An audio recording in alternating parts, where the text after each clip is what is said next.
Apa sih apa yang mau kita kerjakan gitu sehingga kita kayak ya oh kita mau bisnis jualan sepatu misalnya. Ini ada yang jualan sepatu di sini.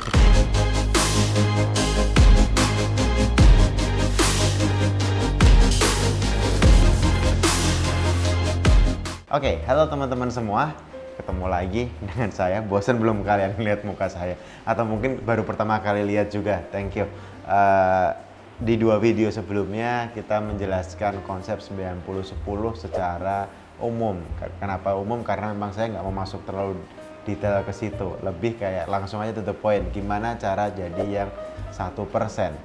Cara jadi yang 1% sebenarnya kita bisa melihat ini ada sebuah konsep di mana golongan dibagi menjadi 3. Ya kira-kira golongan 90%, golongan 9% sama golongan 1%. Yang pertama adalah yang kita sebut dengan dabblers. Ini tulisannya dokter, tapi gelarnya bukan dokter. Yang pertama adalah dabblers, itu adalah bayangkan ini adalah sebuah garis X and Y, di mana kalau kita melakukan sesuatu, kita punya sesuatu yang kita lakukan dalam hidup kita, misalnya kita olahraga. Olahraga itu berarti kita sebut saja misalnya teman-teman pertama kali main pingpong, tenis meja. Pertama kali belum bisa mukul, nge-serve, terus tiba-tiba bisa, terus balikin, terus kayak oh ternyata bisa mukul agak keras, bisa balikin lagi, sampai akhirnya kayak seneng main pingpong. Tapi kemudian nanti akan ada satu waktu di mana kalian ngerasa yang namanya ada ketemu plateau atau plafon atau kayak stuck di sini. Kok jadi kayak males, jadi ngebosenin, jadi kayak kalah terus main atau menang terus gitu. Itu tiba-tiba kita stuck, males, bingung. Terus kemudian kita pikir, oh ini nggak seru olahraganya. Terus teman-teman mungkin ganti yang namanya tenis meja. Kira-kira nanti, tenis lapangan misalnya. Tadi kan tenis meja, sekarang tenis lapangan. Kalian ngerasa wah seru nih, baru pakai sepatu, baru agak keringetan gitu, baru agak ini olahraga beneran gitu, ini dan seterusnya. Pertama kali smash, pertama kali pakai raket, dan pertama kali mungkin main double dan seterusnya. Tapi kira-kira bakal stuck lagi nggak sih kita? Bakal hit plateau lagi nggak sih? Pastinya iya. Bisa jadi malas lagi, bosen lagi, ngerasa menang terus atau kalah terus dan seterusnya. Apa yang dilakukan di sini? Mungkin kalian akan ganti lagi yang namanya let's say basket. Bagi cowok misalnya, wah ini baru olahraga yang seru, ini baru olahraga yang kayak banyak cewek yang suka, oh ini baru beneran keringetan, ini beneran bikin kurus, bikin badan bagus, bisa bikin tinggi atau apapun itu. Dribble yang keren pertama, lay up pertama, 3 point pertama gitu, itu kayak bikin seru banget gitu. Tapi kira-kira bakal ketemu plafon lagi nggak? Pasti ketemu plafon lagi. Nah, tipe pertama dabbers adalah ketika ada masalah, ketika stres, ketika ketemu plafon atau ketemu plateau, ngehit the plateau, itu apa yang dilakukan? Dia akan nyerah dan ganti. Karena dia pikir rumput tetangga lebih hijau. Kalau kalian dalam relationship, misalnya pacaran, terus ketika punya masalah, wah dia terlalu obsesif, ngekang aku terus. Kalian pindah sama pacar yang baru, putusin, terus pindah pacar baru, ganti pacar baru. Nanti mungkin ketemu lagi, wah kalau ini mah kok dia cuek banget sih, kayak nggak peduli, kayak nggak sayang. Aku mau ngapain aja dibiarin. Masalah baru lagi, ganti lagi, dan ganti lagi, dan ganti lagi. Kerjaan pun gitu juga, wah ini kalau bosnya nggak enak, oh kalau ini gajinya kecil, ganti lagi, oh kalau ini kantornya jauh, selalu setiap ada masalah jurusnya adalah kabur, jurusnya adalah pergi, jurusnya adalah cari hal baru, cari mainan baru, cari bidang baru yang kalian pikir itu lebih menarik. Kalau misalnya contoh bisnis kuliner, wah ini mah duitnya cuma 20.000 seporsi, aku mau bisnis fashion aja biar yang 300.000. Ketika fashion, wah punya ketemu masalah, oh kayaknya aku mau ganti aja bisnis properti gitu yang sekali jual 1 miliar 2 miliar dan seterusnya, nggak pernah selesai. Sehingga di level yang ini mayoritas orang ketika dia nemu masalah, intinya adalah dia akan pergi, dia akan kabur, dia akan lari untuk ke suatu hal yang baru. Dan memang benar saat kita memulai hal baru, progres kita akan cepat. Karena apa? Dari 0 ke 10 tuh kayak berapa kali lipat nggak tahu. Kalau 1 ke 10 kan 10 kali lipat ya. 0 ke 10 berapa kali lipat tuh. Tapi poinnya adalah kalau kita dari 1 ke 10 kayak seakan-akan 10 kali lipat. Tapi 10 ke 11, 10 ke 20 itu cuma 2 kali lipat. Perasaannya makin kayak gitu. Nanti 100 ke 110 itu cuma 10%. Jadi semakin kita naik emang semakin progresnya akan semakin kecil karena kita masuk ke dunia expertise. dunia keahlian yang nggak bisa diselesaikan dalam hitungan sehari 2 hari. Kalau waktu kita mulai sesuatu ya seru banget, sehari 2 hari, tiap minggu ada progres, tiap bulan ada kayak perbaikan. Tapi ketika udah masuk lebih dalam lagi butuh expertise lebih intens dan juga waktu lebih lama juga untuk melakukan perbaikan yang lebih berarti karena kita udah makin jago di bidang itu. Oke, itu nomor 1. Masuk ke poin nomor 2. Poin nomor 2 adalah di mana ini disebut dengan stresser. Oke, tulisan saya sangat-sangat dokter. Saya coba rapikan dikit ya. Stresser ini yang disebut golongan middle class atau mungkin menengah ke atas gitu ya. 9% orang kira-kira di sini. Dan ini angkanya ngawur juga saya kira-kira aja 99% 1%. Kalau ada yang punya data yang benar silahkan disampaikan. Saya senang belajar. Good.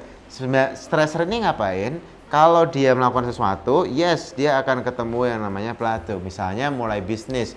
Ketika dia mulai bisnis, buka bisnis, jualan, laku, senang, happy.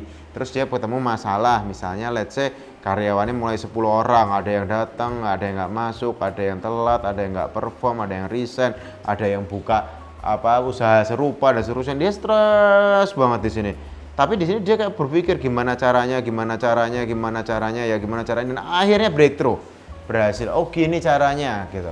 Hire HRD, bikin sistem, bikin surat perjanjian, non-compete bisnis atau nggak boleh bikin usaha yang sama, training tim yang dengan benar dan seterusnya.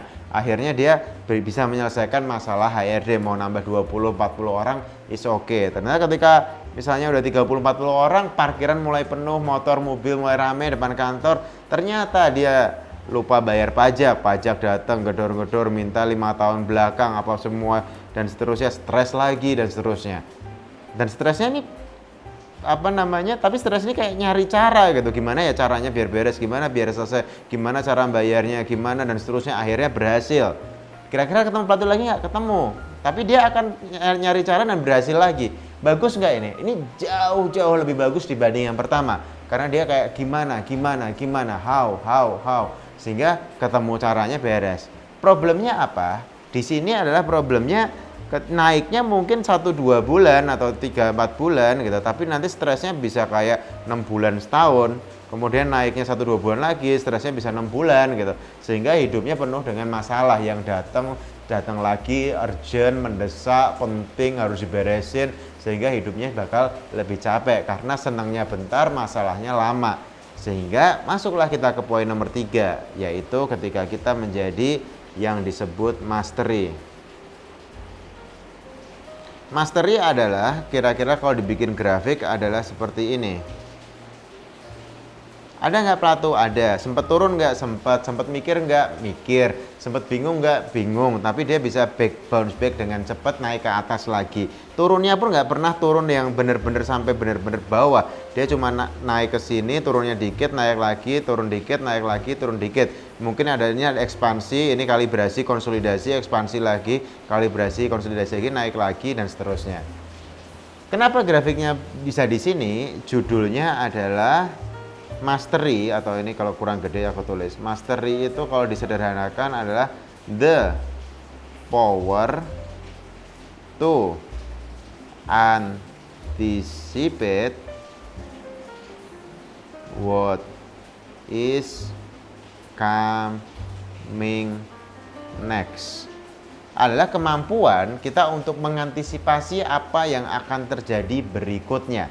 Artinya kalau kita lagi di sini mulai bisnis, kita udah tahu nih kalau karyawan jadi 10-20 orang kita butuh ada orang ngurus. Dari sini kita udah nge-hire HR manager.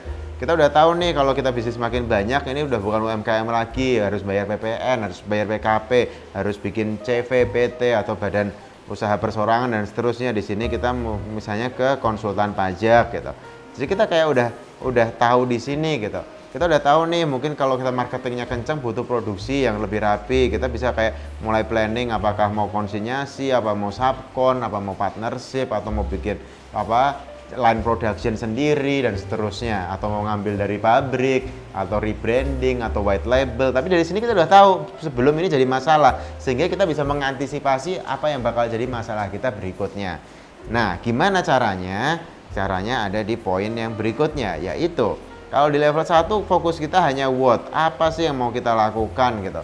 Apa sih apa yang mau kita kerjakan gitu. Sehingga kita kayak ya, oh kita mau bisnis jualan sepatu misalnya. Ini ada yang jualan sepatu di sini. Atau kita mau jualan apa namanya? Baju gitu dan seterusnya. Tapi poinnya adalah gimana caranya ini kayak apa gitu. Nah, kalau level 2 tadi yang stresser, dia udah ngomongin why, kenapa kita ngelakuin ini, dan how, gimana kita ngelakuin itu gitu. Dan that is much better ya, kayak kenapa sih aku harus buka bisnis karena ini, gimana sih cara buka bisnis, gini caranya. Tapi kalau yang level 3 tadi, mastery, yang lebih seru adalah who. Who itu adalah siapa. Siapa itu gimana sih? Siapa itu adalah kalau di grafik yang tadi, kalau kita di sini mungkin karyawan baru 10, bisa nggak kita nyari orang yang karyawan udah 100 atau 200 sehingga kita ngurusin yang 10 jadi tahu caranya karena kita udah main yang 100 200. Ketika omset kita baru 1 juta, main sama yang omsetnya 2 miliar. Ketika kita belum bayar pajak, kita main sama orang yang pembayar pajak terbesar di kota kita atau kabupaten kita. Sehingga kayak kita langsung tahu gimana langkah-langkah step-stepnya. Sehingga kita nggak perlu bingung. Itu dulu saya lakuin juga. Karyawan pertama, kedua, ketika masih di 20-an itu saya sempat bingung. Kok dia telat ya, kok dia mukanya nggak enak ya, kok dia nggak perform ya, stres gitu. Kayak jadi rapat tentang orang ini, tentang orang itu, dan seterusnya. Tapi ketika main sama yang karyawannya 3.000 saat itu, tiba-tiba kayak jadi cerah banget. Oh gini tuh ngurusnya, gini bagi divisinya, gini key performance indexnya, oh ada sistem namanya OKR, Objective Key Result, dan seterusnya. Tapi kayak jadi cerah karena mungkin aku ngeliat orang yang punya masalah lebih besar ya, jadi masalahku jadi kayak kecil banget. Itu kan kalau ada teman-teman pengusaha yang gitu, kalau punya utang 1 miliar mainlah sama orang yang punya utang 30 miliar sehingga masalahmu seakan-akan akan jadi kecil. Itu juga ternyata benar juga sih, kalau kita misalnya omset kecil main sama omset gede, karyawan dikit karyawan gede, profit kecil main yang profit gede, dan seterusnya dalam bisnis ataupun dalam kehidupan, sehingga itu bisa mempermudah. Jadi ketika mastery, siapa who-nya, siapa orang yang udah mencapai goal yang Anda inginkan, main sama mereka, nongkrong sama mereka, jadi temannya mereka, Anda akan lebih cepat sampai ke goal Anda. Bukan maksud ngajarin, ini self-reflecting. Thank you.